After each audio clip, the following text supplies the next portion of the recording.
evening, everyone, and welcome to another edition of Let's Talk About It. This is Susan Johnson, and my co-host, Dennis O'Brien, is off doing good deeds somewhere else. But today we have a wonderful guest, and happy Veterans Day to everyone.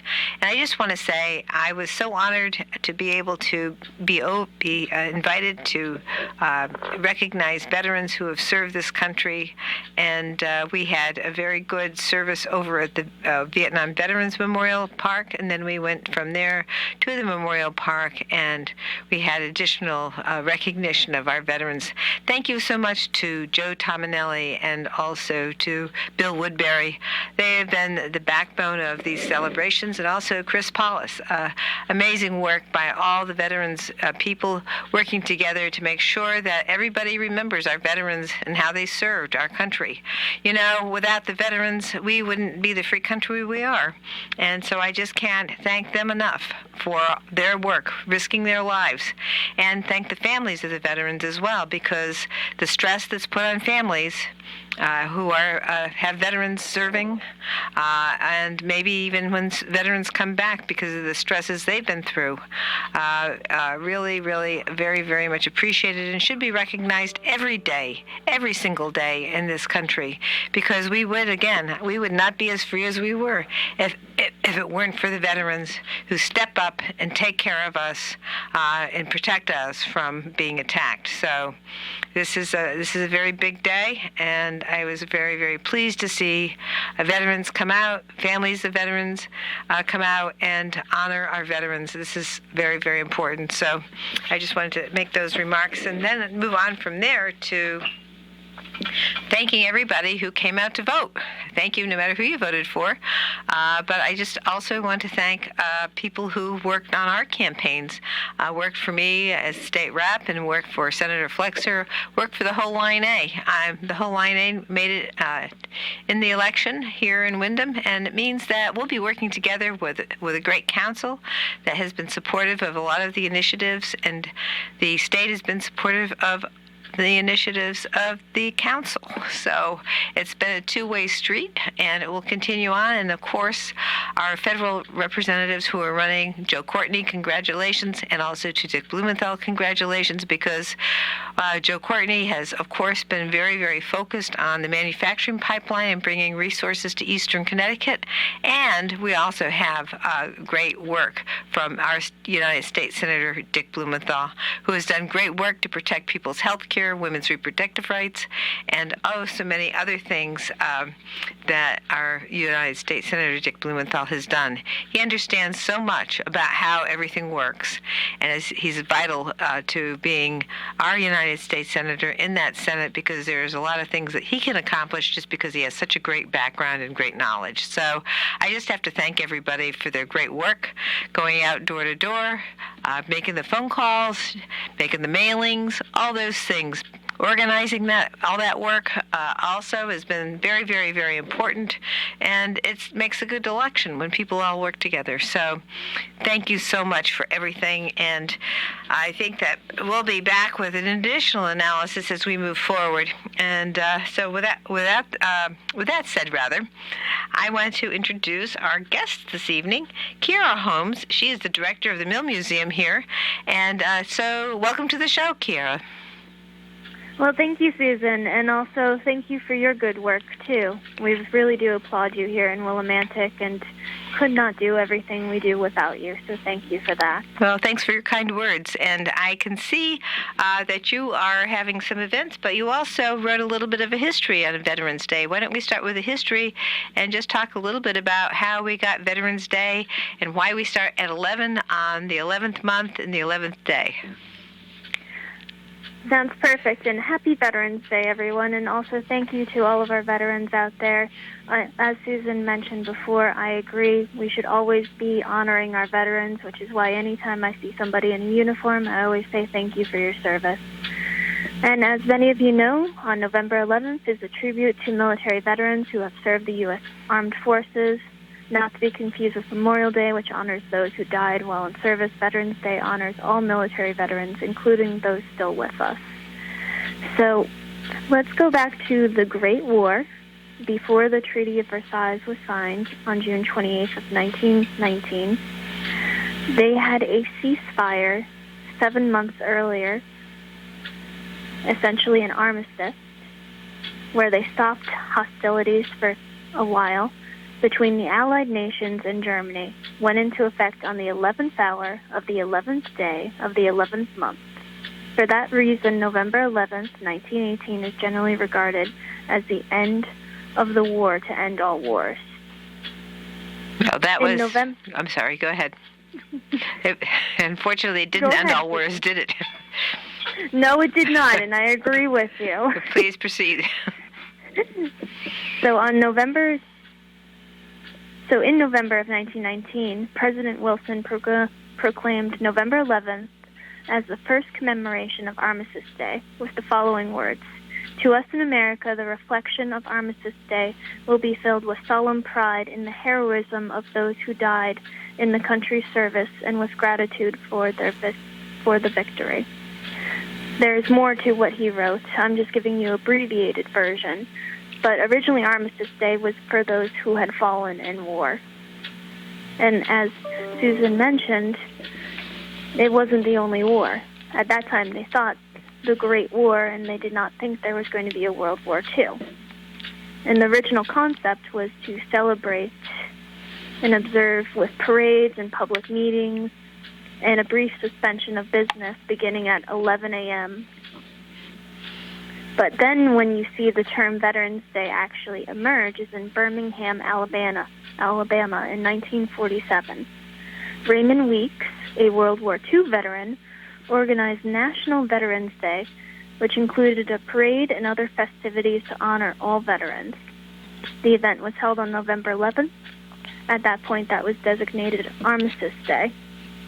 But then when you see in 1954, on October 8th, President D. Eisenhower issued the first Veterans Day proclamation, which stated, "In order to ensure proper and widespread observance of this anniversary, all veterans organizations, and the entire citizenry will wish to join hands in the common purpose. Towards this end, I am designating the Administrator of Veterans Affairs as chairman of a Veterans Day National Committee, which shall include such other persons as the chairman may select, and which will coordinate at the national level necessary planning for the observance." Again, this is not the entire words by Dwight D. Eisenhower, but this gives you some snippets into the history of Veterans Day and why this is truly a day to be cherished, and again, should be a day that we have throughout the year, not just on one single day, to honor these wonderful people who serve our country. Absolutely. Well, thank you for putting that together for the show.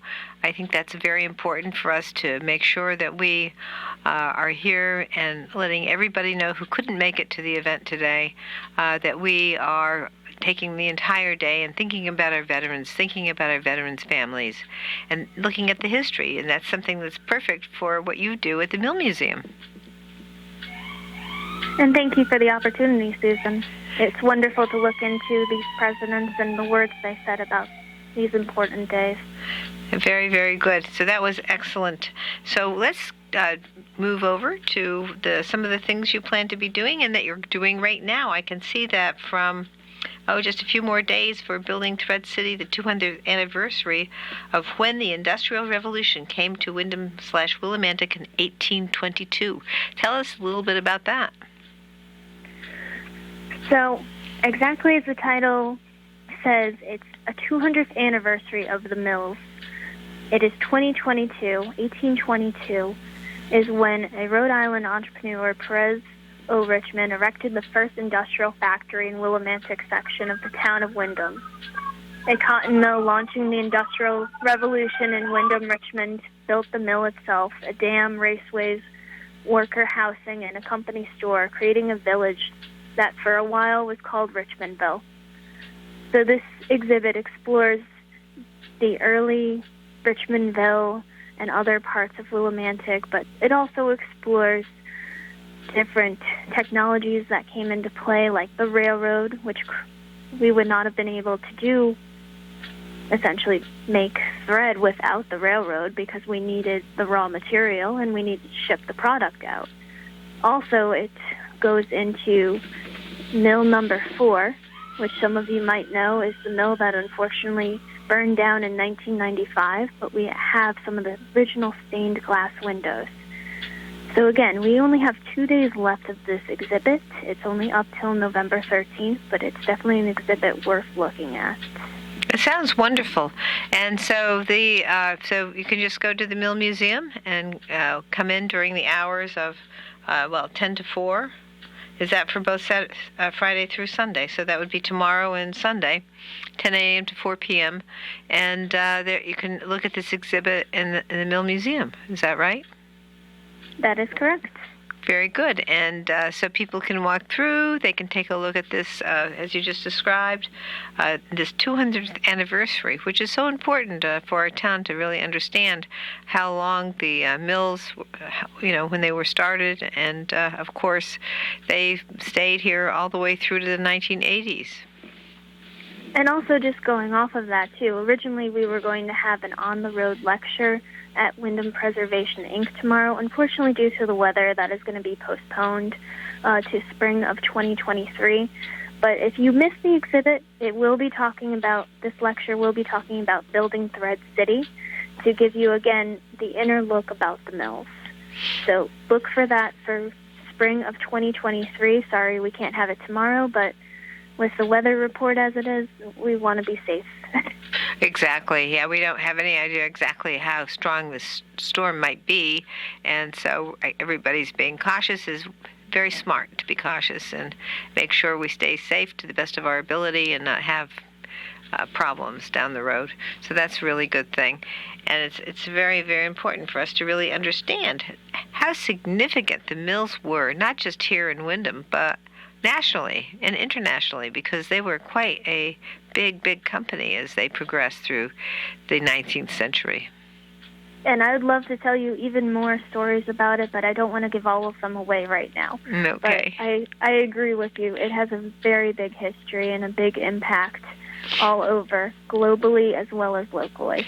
And I just want to add that if you look at the Senator Amy Klobuchar's book about monopolies, they were included in that book. Just saying.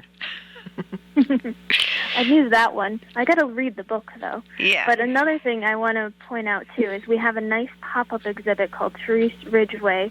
It's a retrospective. So what I mean by that is she was a master weaver, and we have some of her rugs, tapestries, and several other things that she made that you definitely want to check out. And on top of that, we also have a tactile experience for anyone who has a visual disability at the counter. So we actually have some different fibers and different weavings that you can touch. So we wanted to make sure it was inclusive to everybody. And this exhibit is going to be up till December 4th. It's on our second floor of the main building. Excellent. Excellent. So you can see both, actually, right? You can see the... Yes, right now you can see both. Oh. And again, 10 a.m. to 4 p.m., Friday through Sunday, included with regular admission. But if you're a member to the museum, then you get to come in for free. So, Susan, don't forget to come visit us. I'm going to try and get over there. Pop-up exhibit. I like that idea. I would love to get over there. I'm going to try and make it. All right, so November 18th, sign up to be a holiday shop vendor. How does that work? So, many of you know that we've been doing holiday shop for years. And this is just the deadline for the vendors, but we might extend it by a week. But we are looking for vendors for our holiday shop experience. That is our holiday bazaar that we do for 2 weekends in December. So we are looking for any artisan who's interested in becoming part of that experience. The fun thing about our holiday shop is if you do not have the time to be there that day, or you have another craft fair that you're doing, you don't have to be here. We will sell your wares for you. Wonderful. And that's great. Keep it safe, and you get to keep all the profit. You just pay us for our table fee. Beautiful. And that's right there at the museum as well. Yes, that will be happening in our Dugan building. Okay. And the dates for the event will be December 3rd, 4th, 10th, and 11th. As the normal operational hours that were open for the Mill Museum, it'll be the same operational hours for the Holiday Bazaar. Excellent. And if you If you want the application, just email me at director@millmuseum.org. Excellent. We're running down to our last 2 minutes. So, All right. so tell us the last 2 events, and then you're going to come back next week and go into a little more detail about everything. All right. So we have a program Wednesday called I Am a Servant for Your Voice, Armenian American Soprano. That's going to be in our Dugan building at 7 p.m., and that will be $10 for members, $12 for non-members. And then we have our Steampunk Curio Fair on November 19th, 10 a.m. to 4 p.m. That's included with museum admission. You want to know more, you got to come see the event in order to learn. And other than that, I also want to say thank you to our town officials, the town of Windham. Thank you to Susan Johnson. Thank you to my board members, my fellow staff at the Mill Museum, Connecticut Humanities, as well as many other donors that the Mill Museum has. We are a regional museum that can't do it without each of you. So thank you so much for becoming part of our community, and thank you for letting us become part of yours. Oh, thank you, Kira. We love that, and I love steampunk, so I want to see some of that. But I'll hope to see what's there, and I love the steampunk design. I think it's so Wyndham. I agree. All right. Well, thank you, Kira Holmes, and look forward to hearing more about these events and more about history from the Textile Museum next Friday. So thank you, and have a great week. You too, Susan. Thank you so much. Okay, bye-bye.